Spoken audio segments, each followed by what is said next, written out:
محی الدین صاحب کو دعوت دیتا ہوں، آپ تشریف لائیں اور اپنے پیغام سے نوازیں۔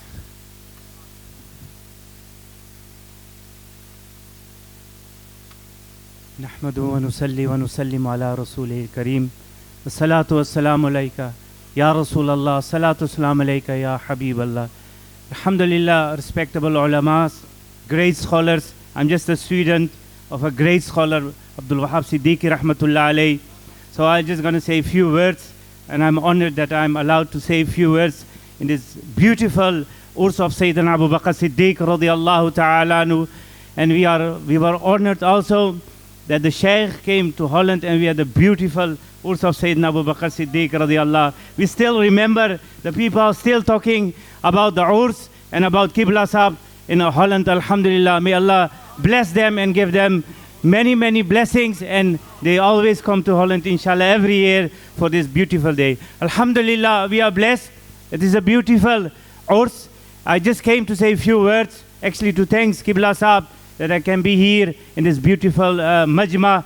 The one thing what I want to tell you, and that's also what is the message of Qibla Sahib, we can talk about the love of Rasulullah, and that's what we do. But that's not that beautiful, to talk only about the love of Rasul alayhi salatu salam, but to give the love to people of Rasul alayhi salatu salam. And that's what I've seen in this silsila. Loads of ulama came and went. They talk about loads of hadith, loads of Quran of verses about the love of Rasulullah, but there are less Saliheens who can give you the love of Rasul alayhi salatu wasalam. And it's a beautiful silsila. May Allah bless them, alhamdulillah. Just one story I want to tell you about the love. That's what Rasulullah sallallahu ta'ala sallam had for this ummah. Obviously we can't tell that. We can't say, we only can think about it. Where our brains gone, where our love goes, we can think about it. We don't know more than that. But what I see, and what made me always thinking about of the love that Rasulullah has for the ummah, we heard of ulamas. They say that when Rasulullah came, when he was 40 years, he did Elan-e-Nabuwat. After 40 years. There was a wisdom behind it. Ulamas tell us about it. There's a wisdom. But when we look to the love of Rasul alayhi salatu salam, after 40 years, he did Elan-e-Nabuwat. But when it came to the love of the ummah of him, then he went first thing in his milad, did sajda and say, Rabbi habli ummati. He couldn't wait for the love to tell the people how much love he had for his ummah. He waited for the Elan-e-Nabuwat 40 years. But the love of his ummah, the first thing that he did, he went in sajda and say, I love my ummah, Allah forgive my ummah. Think about it. He didn't say, I am a Nabi, I do the dawah that I'm a Nabi. The first thing what he did was to talk about his ummah and the love he had for his ummah. And he asked dua, Allah forgive my ummah. May Allah subhanahu wa ta'ala bless us with the love of Rasul alayhi salatu salam, and give us that power not only to talk, but also be a ghulam of Rasul alayhi salatu salam. And that's the message. Loads of ulama came, loads of masayikh came and tell us what the love of Rasulullah is. But the most important what I've seen in the Dawra, I have been to Belgium, to France, alhamdulillah, in Holland, around mosque, and today, that this ulama don't only talk about Rasulullah, but they give you the love of Rasulullah. Wa ma alayna illa al-balaghul mubin. علامہ غلام محی الدین صاحب اپنی محبت و برے خطاب سے نواز رہے تھے۔ اب میں دعوت خطاب دیتا ہوں، بلکہ پیغام کے لیے دعوت دیتا ہوں جناب خطیب اہل سنت محترم المقام حضرت علامہ حافظ محمد فاروق چشتی صاحب مدد اللہ علیہ۔ الصلاۃ والسلام علیکہ یا سیدی یا رسول اللہ، الصلاۃ والسلام علیکہ یا سیدی یا رسول اللہ، الصلاۃ والسلام علیکہ یا سیدی یا حبیب اللہ، الصلاۃ والسلام علیکہ ماشاء اللہ۔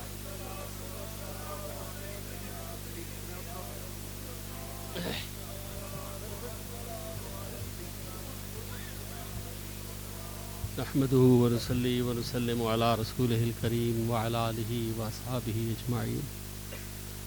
أعوذ بالله من الشيطان الرجيم. بسم الله الرحمن الرحيم. رضي الله عنهم ورضوا عنه ذلك هو الفوز العظيم. قال النبي صلى الله عليه وسلم أصحابي كالنجوم بأيهم اقتديتم اهتديتم صدق رسول الله صلى الله عليه وسلم سبحان ربك رب العزة عما يصفون وسلام على المرسلين والحمد لله رب العالمين. امیر محفل، روح محفل، جان محفل، آستانہ عالیہ محمدیہ عیدگاہ شریف کی رونق و بہار، حضور پیر صاحب قبلہ سجادہ نشین دامت برکاتہم العالیہ، آپ کے نور نظر پروردہ آغوش ولایت اور فقط آستانہ عالیہ عیدگاہ شریف کی نہیں بلکہ سارے سنیوں کی محبتوں کی پہچان، الحمدللہ آپ حضرات کے سامنے جلوہ افروز ہیں، اور میں بھی چاہتا ہوں کہ ہم جلدی سے جلدی، زیارت تو ہو ہی رہی ہے، آپ کا بیان سنیں، چونکہ یہ اس ہستی کو خراج پیش کیا جا رہا ہے جنہیں اللہ کے حبیب صلی اللہ علیہ وآلہ وسلم نے اپنی بارگاہ سے ثانی کا لقب عطا فرمایا۔ اس ہستی کو خراج پیش کر رہے ہیں قرآن کی زبان سے، ثانی اثنین، جنہیں ثانی کا لقب حضور کی بارگاہ سے ملا۔ اور کیا خوبصورت اتفاق ہے کہ ثانی کی بارگاہ میں ان کی اولاد ان کے خوبصورت شگفتِ ہدیہ پیش کر رہے ہیں جنہیں اللہ رب العزت نے اس ثانی کے صدقے لاثانی بنایا ہے۔ حضرت لاثانی پاک کے خانوادہ کے چشم و چراغ آپ کے سامنے تشریف فرما ہے، اور الحمدللہ فقط آج کی محفل نہیں بلکہ جہاں بھی محفل ہوئی وہ محفل فقط عیدگاہ شریف کے اردا گرد نہیں بلکہ سنیت کی ترجمانی کی۔ عیدگاہ شریف کی ہر آواز پوری اہل سنت و جماعت کے لیے ہے۔ ابھی تھوڑی دیر پہلے بات ہو رہی تھی کہ حضور پیر صاحب کی بلا سنیت کے اتحاد کے لیے توجہ فرمائیں، تو آستانہ عالیہ عیدگاہ شریف کے اندر ایک بہت بڑی میٹنگ تھی، میں خود اس میٹنگ میں موجود تھا۔ تمام اکابرین اہل سنت نے، میں نام نہیں لینا چاہتا، تمام اکابرین جو اہل سنت کے ہیں سب نے حضور پیر صاحب کو کہا کہ حضور ہم آپ کے اشارے پر استعفیٰ دینے کے لیے تیار ہیں، آپ سنیوں کے سر پہ ہاتھ رکھیں تاکہ یہ قافلہ اتفاق کے ساتھ مدینہ طیبہ کی طرف رواں دواں ہو جائے۔ الحمدللہ یہ تمام قائدین کی آواز ہے، اور انشاءاللہ آپ دیکھیں گے، انشاءاللہ دیکھیں گے، اس لیے کہ آستانہ عالیہ عیدگاہ شریف کا نعرہ جو کبھی اس حد کے اندر تھا لبیک یا رسول اللہ، پر آج یہ نعرہ ہر سنی کی پہچان بن گیا ہے، آج یہ نعرہ ہر کانفرنس کی روح بن گیا ہے۔ پتہ چلا کہ جس باغ کی رکھوالی کائنات کے والیوں مختار کریں وہاں بہار ہی بہار ہے، بہار ہی بہار ہے۔ حضرت جلال الدین رومی رحمۃ اللہ علیہ نے ایک خوبصورت شعر فرمایا جو میں سمجھتا ہوں حضور پیر صاحب کی بلا اس شعر کا مصداق ہیں۔ انہوں نے حضور پاک کی بارگاہ میں استغاثہ پیش کیا۔ رومی فرماتے ہیں خود یدی من کل آفات زمان اور الامان شاہ مدینہ الامان۔ یا رسول اللہ ہمیں اپنی امان میں لے لیں، یا رسول اللہ ہمیں اپنے تحفظ میں لے لیں۔ الحمدللہ آپ تشریف لائے، سلو سے یہ پروگرام اور پیغام محبت شروع ہوئے، اور الحمدللہ اکثریت کے ساتھ اکثر مقامات پر میں آپ کی معیت میں فقط برطانیہ نہیں ہالینڈ کے پروگرام دیکھے، اور ہالینڈ کے پروگرام جو مولانا کے پاس تھا کیا وہ حضوری کی محفل تھی، ہر آنکھ اشکبار تھی۔ میں سوچ رہا تھا وہ حضوری کا رنگ کیوں بنا، وہ اس لیے کہ مولانا غلام محی الدین صاحب نے حضرت صاحب جی کی بلا سے مدینہ پاک میں روضہ پاک کے سائے کے نیچے ٹائم لیا تھا کہ حضور آپ ہالینڈ آئیں اور اس روضہ پاک کے جلوے ہالینڈ میں بھی آ کر تقسیم فرمائیں۔ پھر حضرت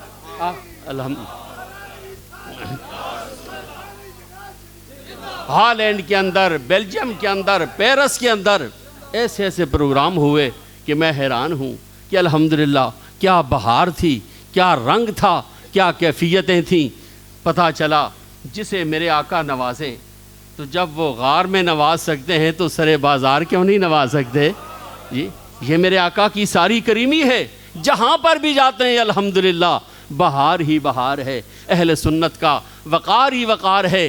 امیر المومنین حضرت ابو بکر صدیق کے حضور خراج محبت، اور میں صاحب جی کو خراج محبت پیش کرتا ہوں کہ جب آپ شان صدیق بیان کرتے ہیں تو پتہ چلتا ہے کہ آپ کا یہی موضوع ہے اور اسی کو ہی بیان فرماتے ہیں، لیکن جب بات سیدہ خاتون جنت کی آتی ہے، اللہ حضور کی شہزادی کی بات آتی ہے، تو پتہ چلتا ہے کہ گدائے آل بیت اور گدائے آل محمد ہیں ہی سب زیادہ حسان حزیب الرحمن۔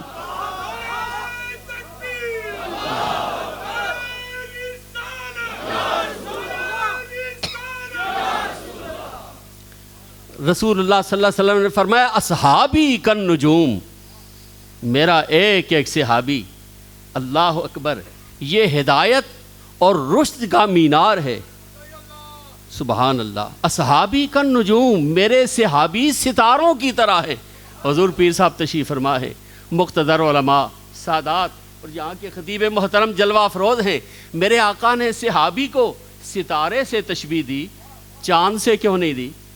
چاند کی تو روشنی زیادہ ہوتی ہے۔ ستارے سے تشبیہ دی، سورج سے کیوں نہیں تشبیہ دی؟ لیکن جب ہم نے غور کیا تو پتہ چلا ستارہ اپنے اندر 4 کمال رکھتا ہے۔ بولو کتنے کمال؟ سنیے قرآن اور اپنے عقیدے پر اللہ کا شکر ادا کریں کہ الحمدللہ ہم سنیوں کے عقیدے کی ترجمانی قرآن سے بھی ہو رہی ہے، حدیث رسول اللہ سے بھی ہو رہی ہے۔ 4 کمال ستارے کے بیان ہوئے۔ رب فرماتا ہے وَلَقَدْ زَيَّنَّا السَّمَاءَ الدُّنْيَا بِمَصَابِيحَ، اللہ فرماتا ہے ہم نے آسمان کو روشن کیا ستاروں کے ساتھ۔ وَجَعَلْنَاهَا رُجُومًا لِلشَّيَاطِينِ، اور ستاروں کو اس لیے بنایا تاکہ کوئی شیطان آسمان پر جا کر نورانی باتیں نہ سن سکے۔ تیسرا کمال هُوَ الَّذِي جَعَلَ لَكُمُ النُّجُومَ لِتَهْتَدُوا بِهَا فِي ظُلُمَاتِ الْبَرِّ وَالْبَحْرِ، فرمایا ہم نے ستارے کے نور سے خشکی اور تری کے سارے اندھیرے دور کر دیے۔ چوتھا کمال فرمایا ستارے کا نور اپنا نہیں، چاند سے لیتا ہے، دنیا کو دیتا ہے۔ کہو سبحان اللہ۔ اب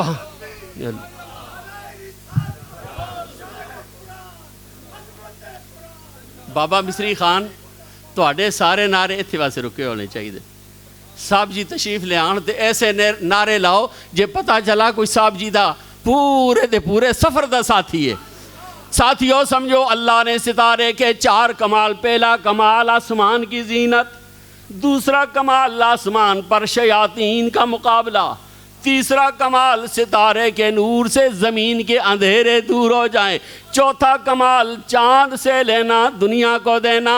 جب یہ 4 کمال سمجھ میں آئے تو پتہ چل گیا حضور نے اپنے صحابہ کو ستارے سے تشبیہ کیوں دی۔ اس لیے ستارے آسمان کی زینت ہیں، صحابہ زمین کی زینت ہیں۔ وہ آسمان پر شیاطین کا مقابلہ کرتے ہیں، یہ زمین پر مقابلہ کر رہے ہیں۔ ستارے کے نور سے زمین کے اندھیرے دور ہو رہے ہیں، صحابہ کے نور سے دلوں کے اندھیرے دور ہو رہے ہیں۔ وہ چاند سے لے کر دنیا کو دے رہے ہیں، یہ مصطفیٰ سے لے کر دنیا کو دے رہے ہیں۔ اصحابی کن نجوم، سارے کے سارے ہدایت والے ہیں، سب کے سب۔ لیکن اگلا اس حدیث کا جو مفہوم تھا یہاں پر پورا ہو گیا تھا، لیکن میرے آقا نے فرمایا بے ایہم اقتدیتم اہتدیتم، تم جس کی پیروی کرو گے تمہیں منزل ملے گی۔ بھائی جب ستارے کے نور کے اندر، صحابی کی چمک کے اندر ہدایت موجود ہے تو بے ایہم اقتدیتم اہتدیتم کیوں فرمایا؟ اے کائنات کے والی آپ کے کلام کی عظمتوں پہ قربان جائیں، اس لیے کہ آسمان پر چمکنے والے ستارے، ان ستاروں میں کوئی نیس بھی ہو سکتا ہے، کوئی گر بھی سکتا ہے، کوئی اپنی منزل سے بھٹک بھی سکتا ہے، پر فرمایا جو آسمان پر چمکے ان میں خلل آ سکتا ہے، جو مصطفیٰ نے چمکائے وہ ہمیشہ چمکنے والے ہیں، سارے کے سارے شان والے۔ پر آج جن کو ہم خراج پیش کر رہے ہیں ان میں صدیق و عمر کی امتیازی شان ہے، ان میں صدیق و عمر کی امتیازی شان ہے، سو گئے اس گھر میں جس پہ عرش بھی قربان ہے، اس گھر میں آرام فرما رہے ہیں جس گھر پر اللہ کا عرش بھی قربان ہے۔ کس طرح قربان ہے؟ آئیں یہی جلوے سننے کے لیے، یہی بہاریں لوٹنے کے لیے۔ ہم اس شخصیت کو سٹیج پر ہم دیکھنا چاہتے ہیں، جو خاموش ہوں تو خواجہ عبد الرحمن نظر آئیں، جب بولیں تو عکس لاسانی پاک نظر آئیں۔ اور ویسے بھی حضور جب یہ آ رہے تھے نا تو میرے دل کے اندر یہ مصرع گونج رہا تھا، ہن آیا دور حسیبی ہے، اللہ بولو ہن آیا دور، یہ بات ویسے ہی نہیں۔ اور یہ خوبصورت جوان ذرا کھڑے ہو نا، جنہوں نے اپنے گلے میں یہ پٹے ڈالے ہوئے ہیں، ذرا کھڑے ہو جائیں، کھڑے ہو جائیں حضرت کی اجازت سے، ذرا آپ کو پیر صاحب دیکھیں، آپ یہ کھڑے ہو جاؤ، کیا بات، کھڑے ہو جاؤ، کوئی گھبرانے کی ضرورت نہیں، ادھر سبحان اللہ، اللہ صاحب جی فرماتے ہیں سارے کھڑے ہو جاؤ تھوڑی دیر کے لیے، نعرہ تکبیر، نعرہ رسالت، لبیک لبیک۔ الحمدللہ یہ وہ بہار ہے جو قبلہ عالم حافظ عبد الکریم رحمت اللہ علیہ کی توجہ سے آئیں اس بہار کو لوٹنے کے لیے۔ اب دل کے دریچے کھول دیں، اب اپنے دل کو زنبیل بنا کر مدینہ پاک کی خیرات پانے کے لیے تیار ہو جائیں۔ اللہ اللہ